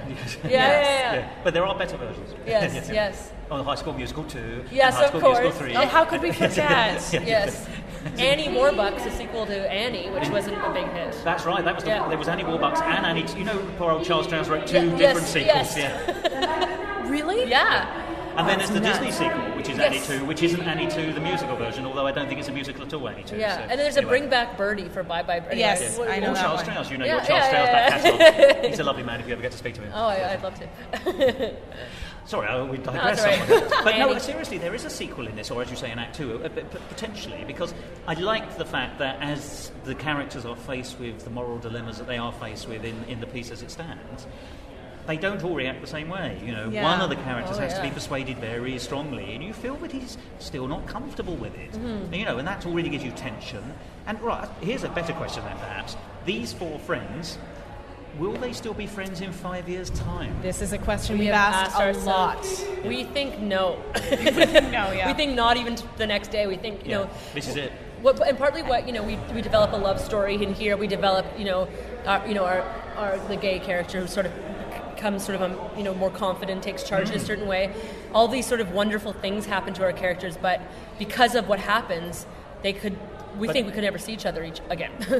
I agree with you. It's like Merrily, you mentioned Into the Woods, but it's like Merrily We Roll Along as well, isn't it? It's the breakdown of friendships. Yeah. Or perhaps taking a group of friends who can then repolarize themselves into different groups. So you can see that the couple who are in love might then go off and form a relationship and things like that. Or not, but possibly. But as a four...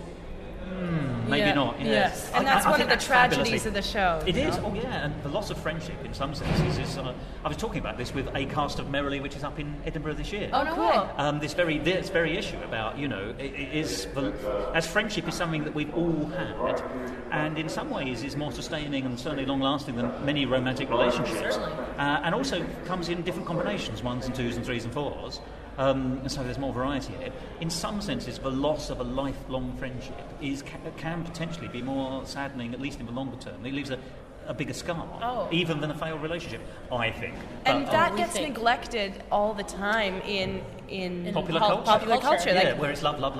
Thank you very much. Love. Yeah. I know. It's like breaking up. I like you too. You're good. It's like breaking up with a band or something. It's like when you break up with one person, it's one person. But when you have to break up with 3 other people, there's nothing worse. And especially because there's nothing, probably there's no, sex involved to complicate things. It's like a pretty pure relationship. What kind of band would this be then? I know. Fleetwood Mac maybe. But and what we really explored a lot is 4 friends who grew up together, and when you have some sort of you have a group that have grown up together, you all have your roles in the group, and when you leave you can be somebody else, but when you come back you are the people you were when you were in grade 7. Yes.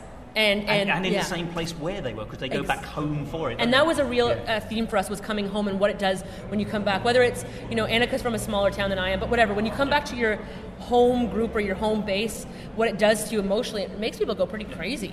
Absolutely. Yeah. Absolutely. Barack Obama is president of America, but when he goes home, he's still Mrs. Obama's little boy from number 10 or whatever. Exactly, isn't it? yeah, exactly. Gosh, well, we have covered quite a range here, if I may say. Absolutely. So, this is a masterpiece. I really think so. I loved it immensely. Thank you so much. Is it going anywhere afterwards, either in this form or in a fuller form? How can people hear it if they can't make it to Edinburgh, poor fools? Well, we hope to produce it in Toronto again, either this fall or early in the new year. Mm-hmm. And beyond that, we don't have specific plans except to look for every opportunity that we can to do it again. And can people contact you about it? Do you have a website? Yes, we do have a website. It's www.bloodtiesthemusical.ca. As in Canada, CA. Yes. That makes perfect sense, yes. So it's .ca is just the .ca. end. Lovely. Yes. Thank you very much indeed. And people can contact you there. Are there any songs on that website that they can hear? Not yet. We're recording it probably in the fall when we come back home. We didn't get a chance. We were so rushed to get here, but there will be. This show will have a life, and we plan on committing to it till it's. Splendid. So there may be an opportunity to buy an album, either on iTunes or something like that. At some point, there will definitely be an opportunity to buy an album. Well, let me tell you now, you will have at least one customer. Oh, thank you. Thank you. It's the kind of thing I want to, because I liked it so much. I'm only going to have one chance to see it, which I've had, and I just can't fit it into my schedule before I go again. But I would love to be able to sit and digest it, enjoy it all over again. And also, I feel that it's one of those shows that, probably like a good onion, if you pardon the expression, you can peel off a layer and find another layer underneath. Yeah, we would like to think so. Yeah. Just as wholesome as the outer layer. Yeah. Yes, of course. Of course. Splendid. And what next for you? Are you going to continue your writing partnership? I sincerely hope so. Yes, we've been working with a Canadian playwright who's adapted the Playboy of the Western world into a Western, and we've written sort of more country bluegrass style. So this is the Playboy of the Western world. Yes, very much. Now it's called the Cowboy. Yes. I see where you're going with that. Yeah. So we've written that, and we're going to start a show for teenagers. We're going to just start writing once we get home from this, and we're in a Spice Girls tribute band together. We're going on tour in Canada. Oh, really? Yes. Well, I hope you be there forever a lot longer than it did in London. Yeah. Yes. Yes, so do we. We plan on writing together for Our whole lives. Our whole lives. Yeah. Well, if it's as good as this, then really that is very much to be complimented on. Forgive me, I hope so. And I hope that we'll see you again in Britain. Certainly. Both here in Edinburgh and in other places as well, because this is a show that deserves to be seen. It absolutely does. And it also shows great potential for the future. But if you don't mind me saying, you really ought to be ransacking your parents' memories, because if they've been holding things like this back from you, Lord knows what's available to you. That's a very good tip. I know. We'll get right to that. Yeah. Get them drunk or something. Yeah, I know. Take a recording device to your Christmas dinner table. Yeah. Yes. Pour the sherry and just let it roll. Yes, Absolutely. exactly. Oh, it's been such a joy talking to you both. Oh, and you. it's been a joy to see the piece. So thank you very much indeed. Thank and, you. Good luck to you. Good luck to you both for the future. Thank you so very much. much. It's been our pleasure to be here. Yeah.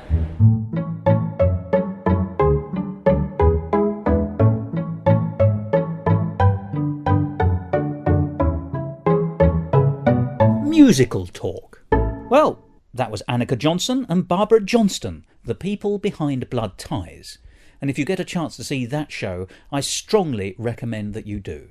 It deserves to go further because it's simply a brilliant musical. I gave it 5 stars and described it thus: taut plotting and a beautiful score, musical perfection. Well, there we have it. 3 fantastic Edinburgh Fringe shows, all about difficult relationships or relationships failing or not gelling in some way. And yet each approached in a very different way. One was a thriller, one was a psychological unravelling, and one was a comedy.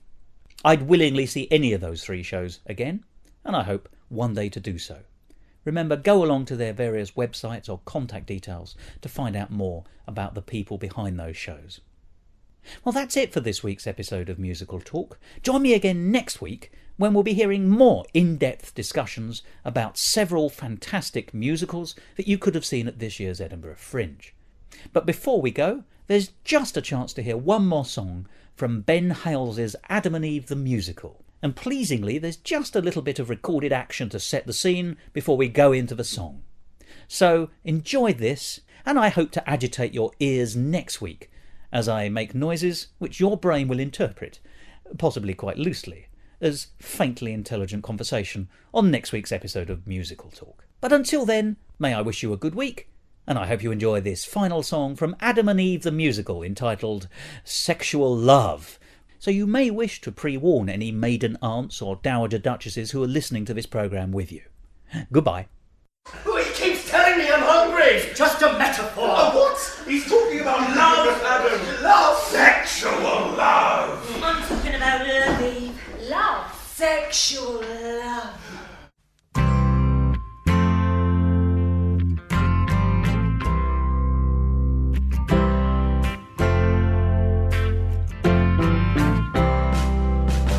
Love, love, sexual love, love, love, sexual love.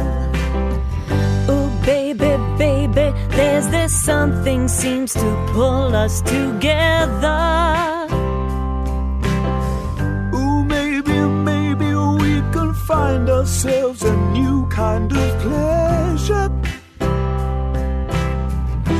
Don't you hear my body call for you? I need your love, baby, nothing else will do. Talking about love, love, sexual love, love, love, sexual love. The greatest gift from heaven above. Oh, baby, now love, love, sexual love. There is a mission, every living creature knows what it is. You make it happen, it's the only way your kids can exist. We're only doing what we know we should, but propagation has never felt so good. I'm talking about love, love, sexual love, love, love, sexual love. The greatest gift from heaven above. Oh, baby, now love, love, sexual love, love, love, sexual love. This episode of Musical Talk was presented and edited by Thos Ribbits. Copyright Musical Talk 2013, except for the songs, where the copyright remains with the creator. Sorry. No, it's all right. There's an ant crawling on my There's nothing you were saying. I'm so sorry. No, okay, carry on. Yeah.